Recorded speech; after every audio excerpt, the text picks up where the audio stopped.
Pada malam hari ini kesempatan kita mengkaji kitab fikih, yaitu At-Taqrirat As-Sadidah fil Masailil Mufidah, yang dikarang oleh Al-Habib Hasan bin Ahmad Al-Qaf, salah satu murid daripada Al-Habib Zain bin Ibrahim bin Sumit. Mudah-mudahan kita mendapatkan manfaat dari kitab ini, amin ya rabbal. Dan mudah-mudahan muallif ini kitab selalu diberikan kesehatan oleh Allah Subhanahu wa taala dan manfaat ilmiah dunia sampai akhirat, amin ya rabbal alamin. Jadi kembali kepada pembahasan kita masih tentang sunnah wudu. Apa ya? Yazid? Sunnah wudu. Ya. Sunnah wudu ada berapa kemarin? Banyak. Ya. Berapa Yazid? Banyak, sampai sebutnya 70-an ada, 80-an. Ya. Kalau diamalin semuanya bisa, wudunya bisa setengah jam, 1 jam kali. Tapi ya nggak kudu semuanya, sekali-kali nggak apa-apa. Sekarang kita bahas tentang as-sunanul lati fi asna'i ghuslil yadain. Apa? As-sunanul lati fi asna'i ghuslil yadain. Sunnah-sunnah yang dikerjakan ketika membasuh kedua tangan.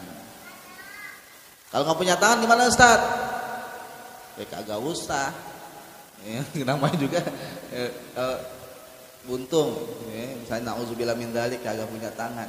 Ya, baik dari lahir nggak punya tangan atau nauzubillah kecelakaan.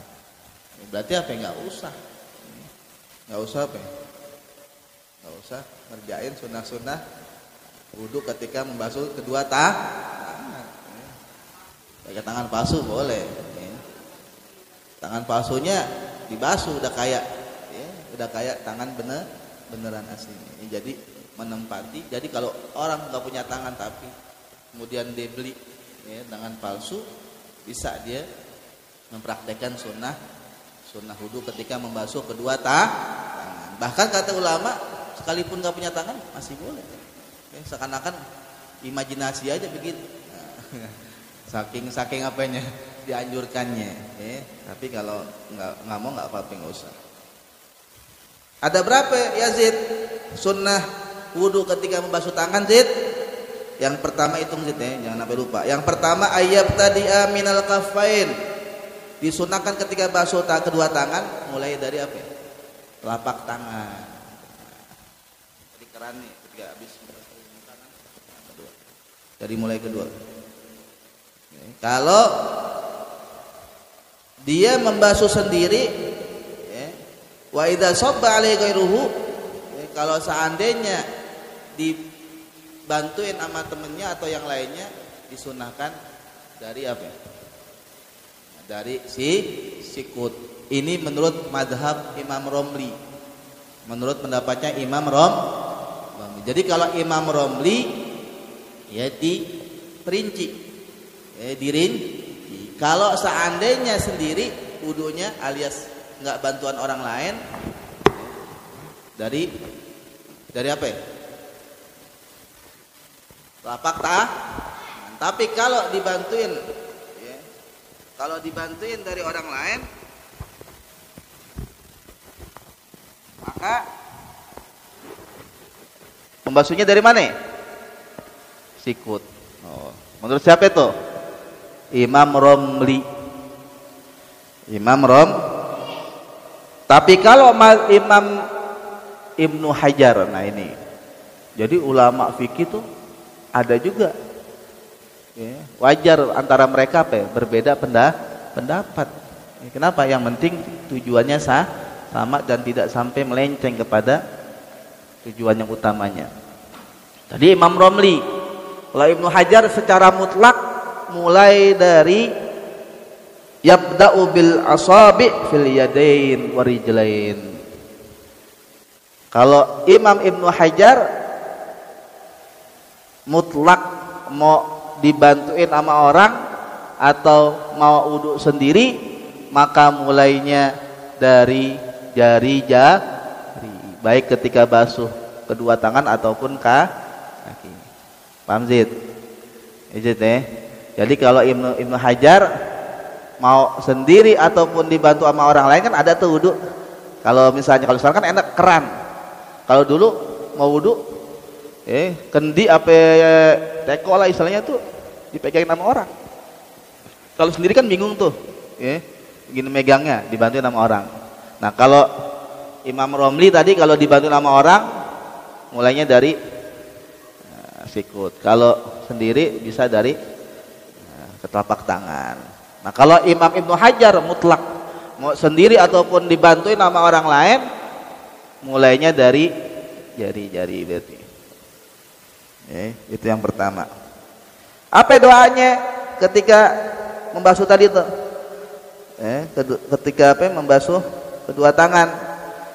Wa yaqulu 'inda ghuslil yumna, ketika membasuh yang kanan, Allahumma atini kitabi biyamini wa adkhilnil jannata bighairi hisab. Jadi ketika basuh tangan yang kanan, doanya apa Zid?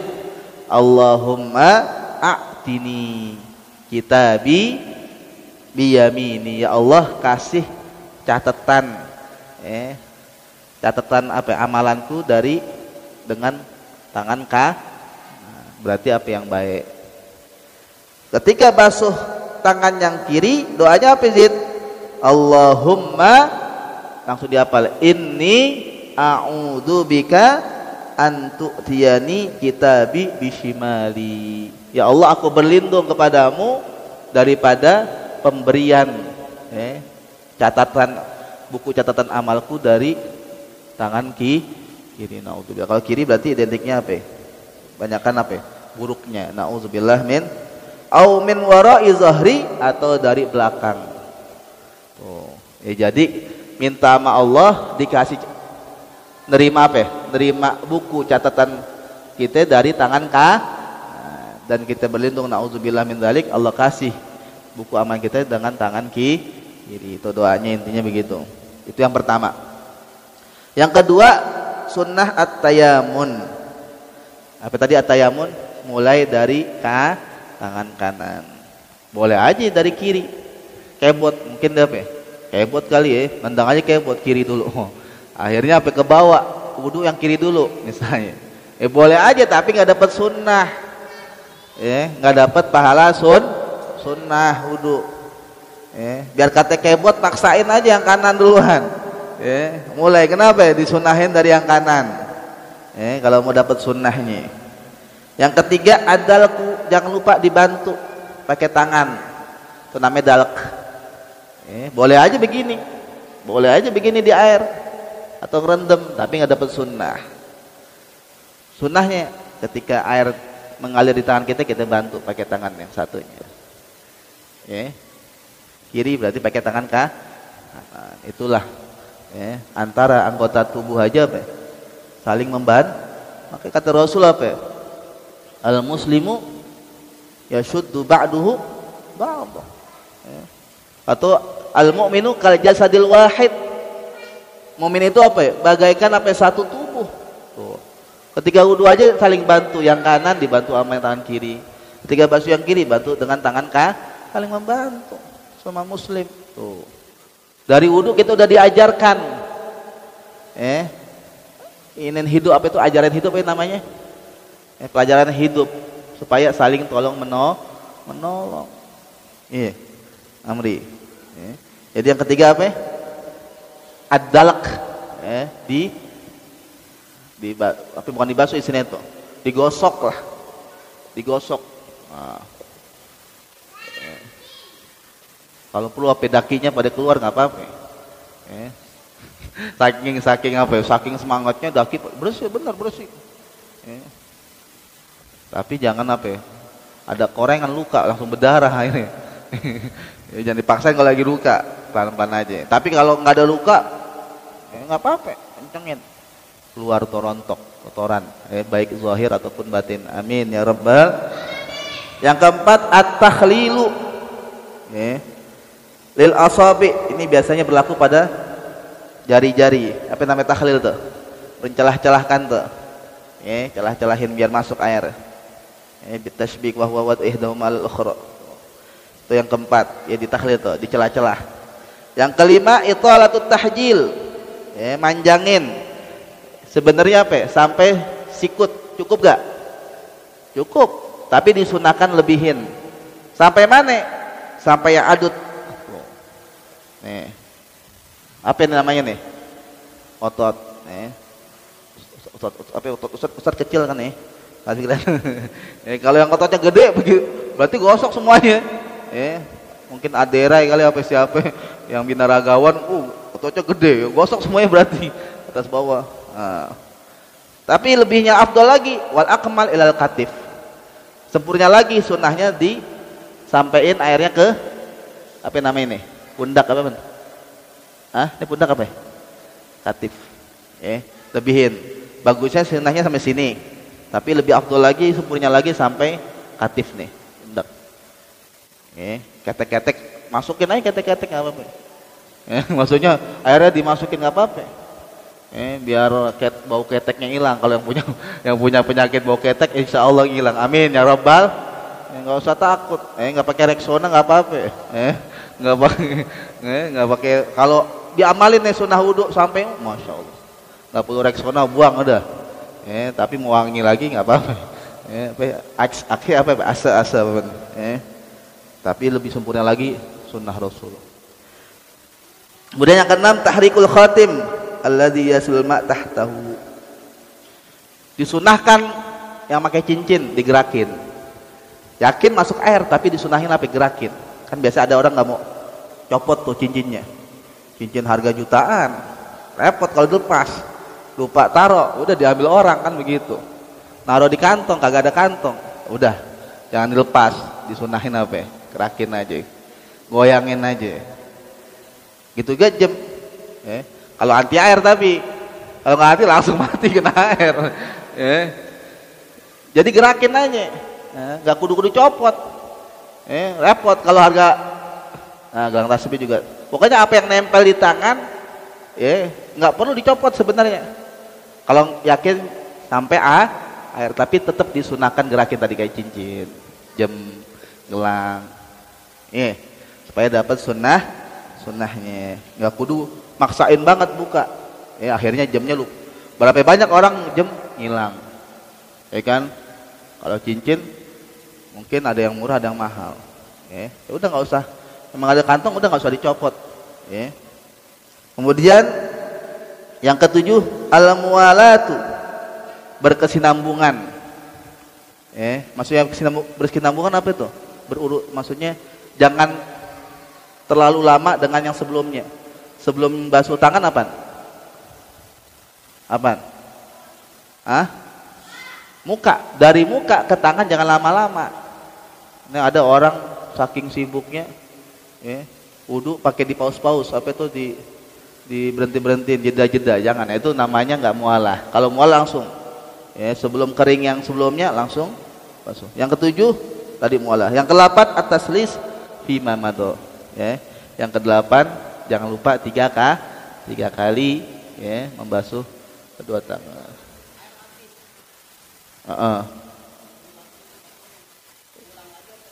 Nah, kalau mualah sunnah berarti masih boleh lanjut gitu. Tapi nggak dapat sunnahnya, nggak dapat sunnah, walaupun udah kering boleh lanjut, nyampur bersambung. Tapi sunnahnya mualah. Tapi ada sebagian ulama yang memasukkan mualah ini menjadi rukun. Menjadi bukannya rukun, syarat, maaf. Ada yang menjadikan mualah ini sebagai syarat. Kalau seandainya masuk syarat berarti ngulang lagi. Tapi kalau di kitab ini mualah masuk kategori sunnah. Berarti kalau enggak kayak tadi kejadian kayak gitu, mau lanjut lagi masih bisa, tapi nggak dapat pahala sunnah. Tapi kalau mualahnya dijadiin syarat, syarat daripada membasuh tangan, berarti kudu ngulang lagi, apalagi sampai kelamaan, sampai setengah jam, 1 jam, ngulang lagi dah. Batasannya kurang lebih kering gitu. Kalau mau dapat sunnahnya. Tadi maksudnya udah selesai, udah nggak ada sisa air. Di tubuh kita udah nggak ada bekas kayak wudunya. Kan biasa ada kalau ada wudu kan ada bekasnya tuh basah, mukanya kelihatan ada air tuh. Makanya orang bingung juga, udah wudu tong, Udah mana wajah lu nggak basah gimana? Dari situ udah kelihatan kan gitu. Wudu kagak ada basah-basahnya, bukan wudu namanya. Namanya wudu pakai air. Air basah gak? Basah. Itu aja dari Ustaz. Ada tambahan dari Bang Faik katanya mau ceramah, masih ada waktu. Mudah-mudahan manfaat kepada Ananda Faik.